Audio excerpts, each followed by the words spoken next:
वैसे देखा जाए हम सबकी दौड़ पैसे के साथ साथ तो सुकून हासिल करने की भी है, और सुकून तो हमारी ज़िंदगी से ऐसे गायब होता है जैसे ही अकाउंट से सैलरी। असर हाजिर में सोसाइटी का ये अलमिया है कि लोगों को अपने स्टेटस बनाने के बजाय व्हाट्सएप पे स्टेटस लगाने में ज़्यादा मज़ा आता है। कोई स्टेटस लगा रहा होता है कि भाई कि पीपल चेंज, और अगर किसी को व्हाट्सएप पे मौका ना मिले तो इंस्टाग्राम पे रील चढ़ा रहा होता है कि दिल तो बच्चा है जी। पर कुछ नौजवान इस्लाम हमारी तरह भी होते हैं जिन्हें ज़िंदगी में बाकी सारी चीज़ों का घंटा फ़र्क पड़ता है, और वो कमेंट कर रहे होते हैं कि भाई सारी खुदाई एक तरफ, हमें सिर्फ इस बात की आगाही दी जाए कि पेट्रोल की प्राइस किस कदर बढ़ी है। और इससे भी बढ़कर एक बंदे ने मोटिवेशनल पेज पे लिखा हुआ था कि if you want peace then just disconnect from the world. और ये वो बंदा बात कर रहा था जिसे अपने घर से बाहर जाने की इजाज़त नहीं मिलती।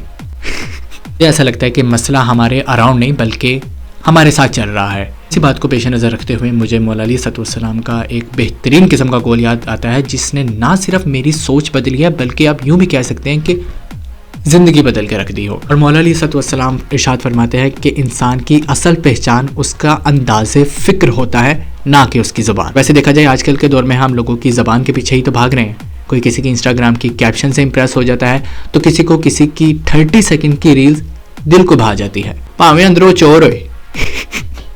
लेकिन आपने ऐसा कभी सोचा कि इंसान की ज़बान तो वैसे एक पल भर की चीज़ है, उसकी असल रियलिटी तो उसकी सोच होती है। क्योंकि क्या है जानिए, आजकल के दौर में इंसान कैमरे के सामने तो बहुत ही खूबसूरत बातें कर सकता है, लेकिन उसकी असल खूबसूरती तब पता चलती है जब उसके पास कोई कैमरा नहीं होता।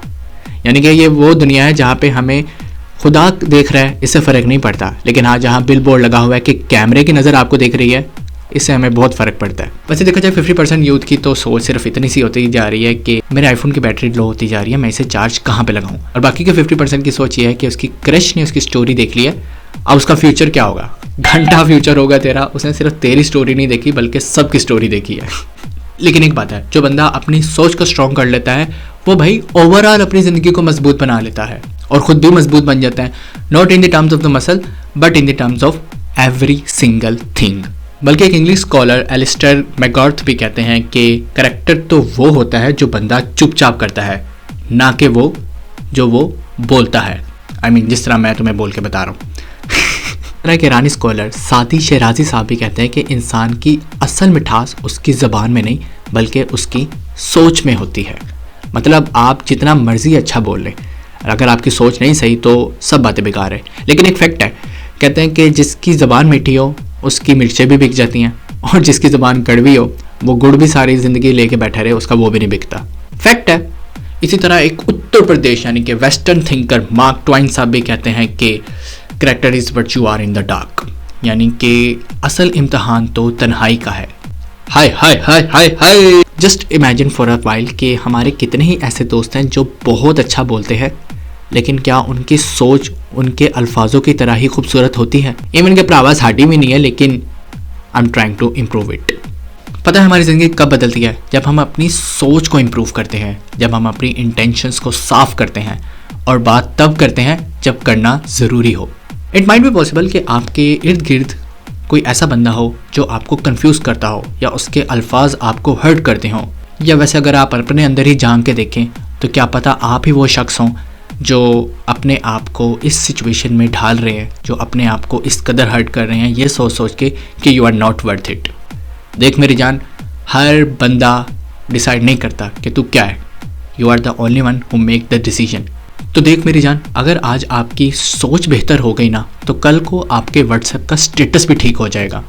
हो सकता है कल को लोग तुम्हें ये कह के जानी तू बहुत बदल गया, लेकिन सबको तफसीलात देने के बजाय सिर्फ इतना कहना मैं बस सोचने लग गया हूँ, और वो भी मुस्बत, यानी कि नेगेटिव सोच नहीं सोचनी। इस तो बाद पता चले सही काम कर निकले सी तो पैड़ा करके बह गए।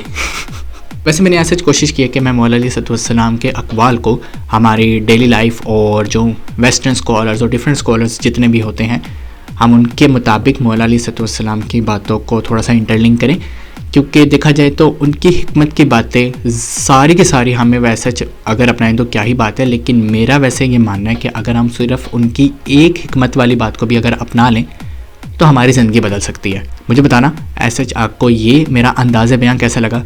अगर तो ठीक लगा तो हम इसको कंटिन्यू करेंगे, और अगर नहीं भी लगा तो मैं तब भी करूँगा, क्योंकि मुझे तो जानी करना है। ठीक है, हो सकता है वक्तन फ़वक्तन हम इसको मज़ीद इम्प्रूव कर लें।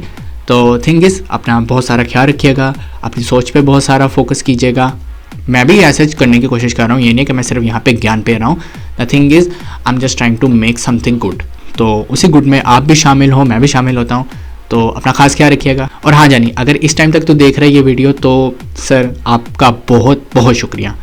बाकी अपना खास ख्याल रखिएगा। Thanks for watching, see you letter.